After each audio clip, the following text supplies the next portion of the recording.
டே மனோஜ் ரொம்ப நல்லா இருக்குதுடா, இந்த மாதிரி வீட்டில் தான்டா நான் வாழணும்னு ஆசைப்பட்டேன் அப்படின்னு சொல்லிட்டு விஜயா சொல்லிக்கிட்டு இருக்காங்க.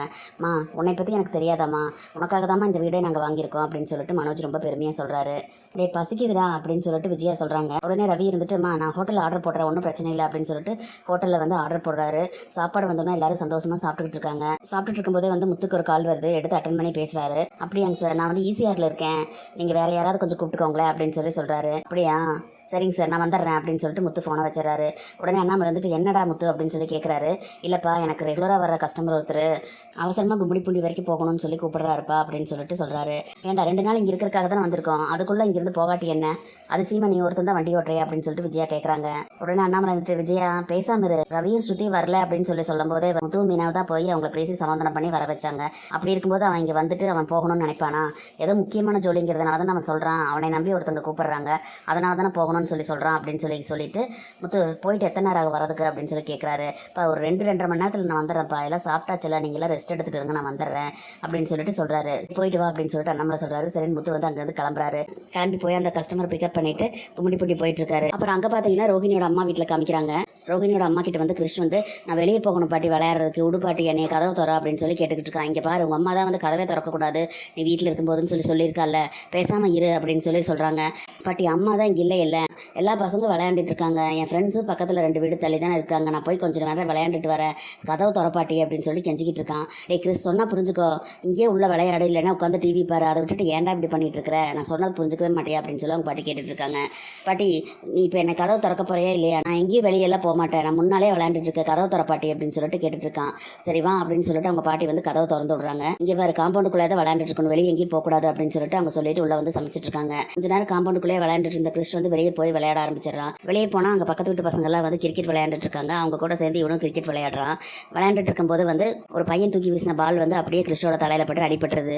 ஐயோ அம்மா அப்படின்னு சொல்லிட்டு அந்த கிறிஷ் வந்து கீழே அப்படியே விழுந்துடுறான். பக்கத்தில் இருக்கிற பசங்க வந்து டே கிறிஷ் என்னடா ஆச்சு, எந்திரிடா அப்படின்னு சொல்லிட்டு இது பண்றாங்க. அவனுக்கு அப்படியே தலையில ரத்தம் வர ஆரம்பிச்சது, அவன் அப்படியே மயக்கம் போட்டு விழுந்துடுறான். அதை பார்த்த பசங்க வந்து அவசரமா ஓடி வந்து ரோஹிணியோட அம்மா வீட்டு கதை வந்து தட்டுறாங்க. ரோஹிணியோட அம்மா வந்து கிருஷ்ணா கதவை தட்டுறான்னு சொல்லி கதவை திறக்கிறாங்க. அந்த பசங்க நிற்கிறாங்க. கிருஷ்ண வந்து மயக்கம் போட்டு விழுந்துட்டான் பாட்டி அப்படின்னு சொல்லிட்டு அவங்க சொல்றாங்க. என்ன சொல்ற அப்படின்னு சொல்லிட்டு அவசரமா வெளியே ஓடுறாங்க. என்னாச்சு, தலையில வேற அடிபட்டு இருக்குது அப்படின்னு சொல்லிட்டு அவங்க அவசரமா தூக்கிட்டு வராங்க. நாங்கள் கிரிக்கெட் விளையாண்டுட்டு இருந்தோம், அவன் எங்க கூட விளையாண்டுட்டு இருந்தா, பால் அவன் தலையில பட்டுருச்சு அப்படின்னு சொல்றாங்க. இதுக்கு தான் அவனை வந்து வெளியே போக வேண்டாம்னு சொன்னேன், ஏன் தான் இந்த மாதிரி பண்றானோ அப்படின்னு சொல்லிட்டு அவசரமா தூக்கிட்டு வந்துட்டு முகத்துல தண்ணி தொடச்சு பார்க்குறாங்க. ஆனாலும் மயக்கம் வந்து தெரியவே இல்லை.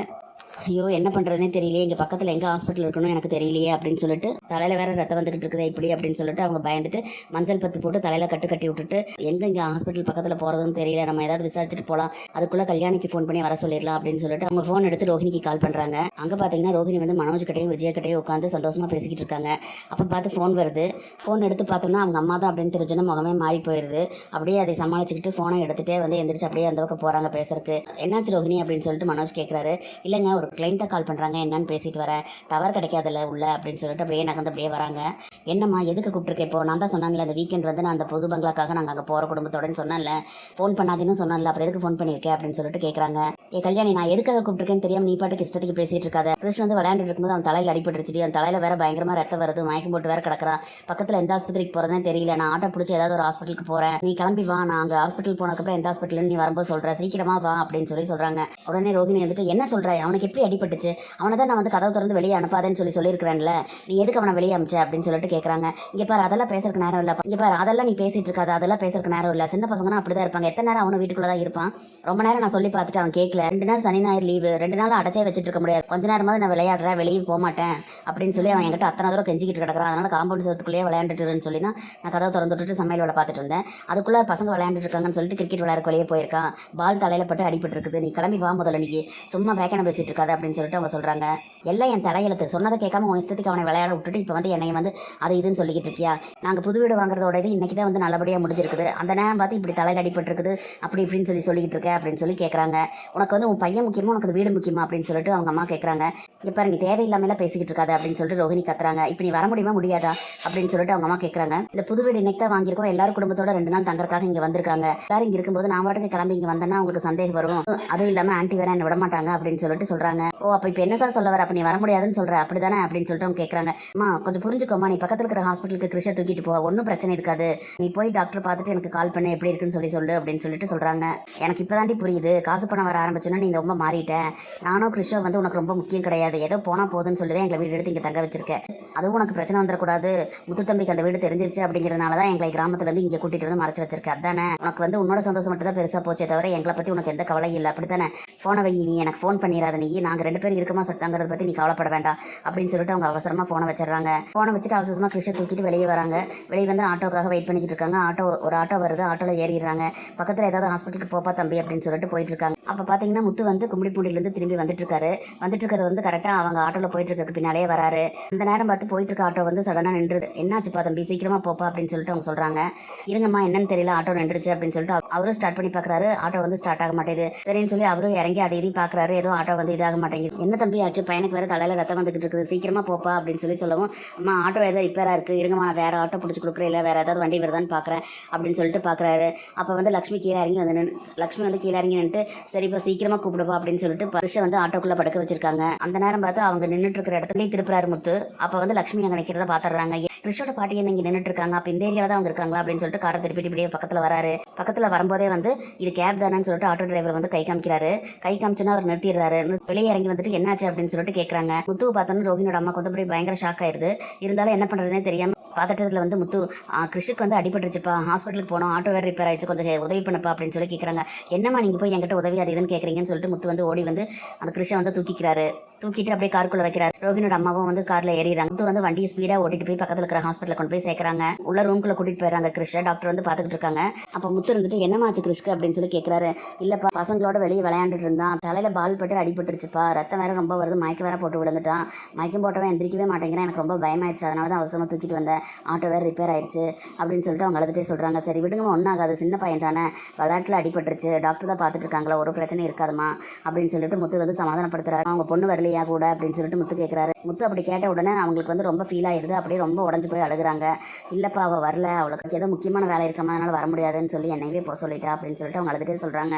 என்னம்மா சொந்த பையனுக்கு அடிபட்டுருக்குது அப்படின்னா அப்படி என்னம்மா முக்கியமான வேலை இருக்குது, எதுவாக இருந்தாலும் தூக்கி வீசிட்டு வர வேண்டியதானே அப்படின்னு சொல்லிட்டு முத்து சொல்கிறாரு. நான் தாப்பா அப்படி பதறி அடிச்சிட்டு இருக்க வேண்டியது இருக்குது, அவளுக்கு அந்த கவலையெல்லாம் இல்லை, எங்கள் 2 பேத்துக்கும் பணம் அமிச்சா போதும் அப்படிங்கிற எண்ணம் தான் அவளுக்கு இது இருக்குது அப்படின்னு சொல்லிட்டு அவங்க ஃபீல் பண்ணி சொல்கிறாங்க. சரி கவலைப்படாதீங்கம்மா, எல்லாம் சரியாயிரும், நீங்கள் உட்காருங்கம்மா, நான் உங்களுக்கு சாப்பிட்றதுக்கு ஏதாவது காஃபி டீ ஏதாவது வாங்கிட்டு வரேன் அப்படின்னு சொல்லிட்டு முத்து சொல்கிறாரு. வேண்டா தம்பி அப்படின்னு சொல்கிறாங்க. அப்போ அந்த நேரம் பார்த்து டாக்டர் வராங்க. என்னாச்சு டாக்டர், கிருஷ் எப்படி இருக்கான் அப்படின்னு சொல்லிட்டு முத்து கேட்குறாரு. லைட்டான அடிதான், ஒன்றும் பயப்பட வேண்டியதில்லை அப்படின்னு சொல்லி டாக்டர் சொல்கிறாரு. மயக்கம் போட்டவன் எந்திரிக்கவே இல்லையா டாக்டர் அப்படின்னு சொல்லிட்டு கிருஷோட பாட்டி கேட்குறாங்க. தலையில் அடிப்பட்ட அதிர்ச்சியில் வந்து அப்படியே மயக்கம் போட்டுருக்காரு, அவ்வளோதான், சின்ன குழந்தை தானே, நம்ம இன்ஜெக்ஷன் போட்டிருக்கோம், ஒரு 2 மணி நேரம் அப்சர்வேஷனில் இருக்கட்டும், அதுக்கப்புறம் நீங்கள் வீட்டுக்கு கூட்டிகிட்டு போயிடலாம் அப்படின்னு சொல்லிட்டு டாக்டர் சொல்கிறாங்க. தேங்க்ஸ் டாக்டர் அப்படின்னு சொல்லிட்டு முத்து சொல்கிறாரு. ஓகே அப்படின்னு சொல்லிட்டு டாக்டர் போனதுக்கப்புறமா வந்து நான் தான் சொன்னாலம்மா ஒன்றும் பயப்பட வேண்டாம்னு சொல்லிட்டு ரொம்ப நன்றிப்பா முத்து அப்படின்னு சொல்லிட்டு அவங்க சொல்கிறாங்க. என்னம்மா நீங்கள் எனக்கு போய் நன்றி சொல்லிட்டு இருக்கீங்க, நீங்கள் என் அம்மா மாதிரி தான், நீங்கள் ஏன் எங்களை பிரித்து பார்க்குறீங்க அப்படின்னு சொல்லிட்டு முத்து சொல்கிறாரு.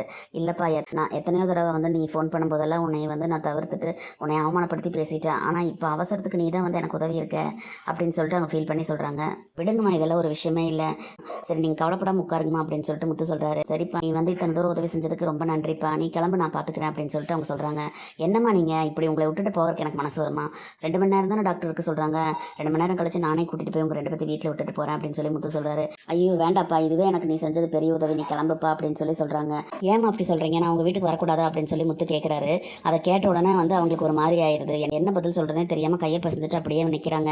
அவங்கள பார்த்த உடனே ஓ இவங்க வரக்கூடாதுன்னு நினைக்கிறாங்க அப்படின்னு சொல்லிட்டு முத்து இருந்துட்டு, சரிம்மா நான் வீட்டுக்கு வரது உங்களுக்கு பிடிக்கலன்னு சொல்லி எனக்கு தெரியுது, நான் வரல, நீங்கள் கிருஷ்ணன் நல்லபடியே பார்த்துக்கோங்க, ஏதாவது அவசரம்னா நீங்கள் எனக்கு தயங்காமல் ஃபோன் பண்ணுங்கம்மா, கண்டிப்பாக நான் கிளம்பி வரேன் அப்படின்னு சொல்லிட்டு முத்து சொல்கிறாரு. என்னை மன்னிச்சிரு முத்து, என்னோட சூழ்நிலைனால தான் உன்னை வந்து இது பண்ண வேண்டியது இருக்குது, என்னால் சில விஷயங்கள் எல்லாம் சொல்ல முடியல, நீயும் மீனாவும் ரொம்ப தங்கமானவங்க, நீங்கள் 2 பேரும் நல்லா இருக்கணும் அப்படின்னு சொல்லிட்டு அவங்க சொல்கிறாங்க. சரிம்மா நீங்கள் பார்த்துக்கோங்க நான் கிளம்புறேன் அப்படின்னு சொல்லிட்டு முத்து வந்து கிளம்புறாரு. ஏன் இந்த கிருஷோட பாட்டி வந்து நம்மக்கிட்ட இந்த மாதிரி நடந்துக்கிறாங்கன்னு தெரியலையே, அவங்க வந்து நம்மக்கிட்ட நல்லதனமாக நடந்துக்கணும்னு தான் நினைக்கிறாங்க, ஆனால் ஏதோ ஒரு விஷயம் தான் வந்து அவங்கள தடுக்குது, யார் அதுக்கு காரணம், ஏன் அவங்க அப்படி நடந்துக்கிறாங்கன்னே தெரியலையே, இது கண்டுபிடிக்கவும் முடியலையே, கூடி சீக்கிரம் இதை பற்றி கண்டுபிடிக்கணும் அப்படின்னு சொல்லிட்டு அவங்களை எங்கே பார்த்தோமோ அந்த ஏரியாக்குள்ளே தான் வந்து அவங்க இருக்காங்கன்னு தெரிஞ்சு போச்சு. கூடி சீக்கிரம் அவங்கள பற்றியும் அவங்களுக்கு பின்னால் யார் இருக்காங்க என்னன்னு சொல்லி நம்ம கண்டுபிடிக்கணும் அப்படின்னு சொல்லிட்டு வீட்டுக்கு போகிறாரு. மீனான்னு சொல்லிட்டு உள்ளே வராரு. என்னங்க வந்துட்டீங்களா வாங்க அப்படின்னு சொல்லிட்டு மீனா சொல்லும்போது, மீனா நான் இன்னைக்கு கிருஷ்ண பார்த்தேன் அப்படின்னு சொல்கிறாங்க. அதை கேட்டோன்னே விஜயா கிட்ட உட்காந்து பேசிட்டு இருந்த ரோஹிணிக்கு வந்து அப்படியே பயங்கர அதிர்ச்சி ஆயிடுது. அப்படியே பார்க்குறாங்க. என்னங்க சொல்கிறீங்க கிருஷை பார்த்தீங்க அப்படின்னு சொல்லி மீனா கேட்குறாங்க. ஆமாம், நான் கும்மிடிப்பூண்டிக்கு ஒரு சவாரிக்கு போயிருந்தேன். திரும்பி வந்துட்டு இருந்த வழியில் ஆட்டோவில் வந்து கிருஷோட பாட்டியையும் கிருஷையும் பார்த்தேன். கிருஷுக்கு வந்து அடிபட்டுருச்சுன்னு சொல்லி ஹாஸ்பிட்டல் கூட்டிகிட்டு போயிட்டு இருந்தாங்க. ஆட்டோ ரிப்பேர்னு சொல்லிட்டு வர வழியில் ஏதாவது வண்டி வருதான்னு அவங்க பார்த்துட்டு இருந்தாங்க. நான் தான் போய் கிருஷை வந்து ஹாஸ்பிட்டலில் சேர்த்தேன் அப்படின்னு சொல்லிட்டு சொல்கிறாரு. அப்படியா, கிருஷ்க்கு எப்படிங்க இருக்குது இப்போ, பரவாயில்லையா, நல்லா இருக்கானா அப்படின்னு சொல்லி மீனா கேட்குறாங்க. நல்லா தான் இருக்கான். ஹாஸ்பிட்டல் கூட்டிகிட்டு போனதுக்கப்புறம் ஊசி போட்டாங்க.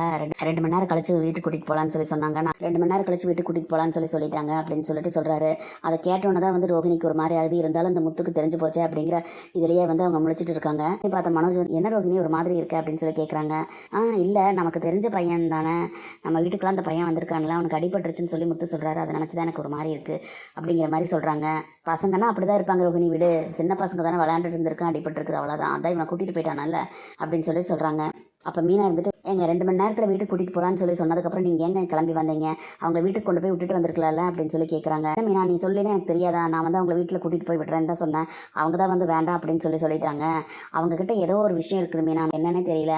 அந்த கிருஷோட பாட்டி என்கிட்ட நல்லா தான் பேசினாங்க, ஆனால் வீட்டுக்கு கொண்டு போய் விடுறேன்னு சொன்னேன்னா வேண்டாப்பா அப்படின்னு சொல்லிட்டாங்க. என்னோட சூழ்நிலை உங்கள்கிட்ட எதையும் என்னால் சொல்ல முடியல, நீ செஞ்ச உதவிக்கு ரொம்ப நன்றிப்பா, நீ கிளம்புப்பா அப்படின்னு சொல்லி அவங்க என்கிட்ட சொன்னாங்க. அப்படி சொல்லும்போதே வந்து அவங்க முகத்தில் வந்து ரொம்ப வருத்தம் தெரிஞ்சுது. அவங்களுக்கு பின்னால் ஏதோ ஒரு விஷயம் மறைஞ்சிருக்குது மீனா, அது என்னன்னு சொல்லி நம்ம கண்டுபிடிக்கணும் அப்படின்னு சொல்லி முத்து சொல்கிறாரு. அதை கேட்ட ரோகிணிக்கு வந்து அப்படியே பயங்கர ஷாக் ஆகி அப்படியே பார்த்துக்கிட்டு இருக்காங்க. இதோட இன்னைக்கு எபிசோட் முடியுது. நாளைக்கு என்னெல்லாம் நடக்குதுன்னு சொல்லி நம்ம பொறுத்து இருந்து பார்க்கலாம் ஃப்ரெண்ட்ஸ். நம்ம வீடியோ பிடிச்சிருந்தா லைக் பண்ணி சப்ஸ்கிரைப் பண்ணுங்கள். தேங்க்யூ.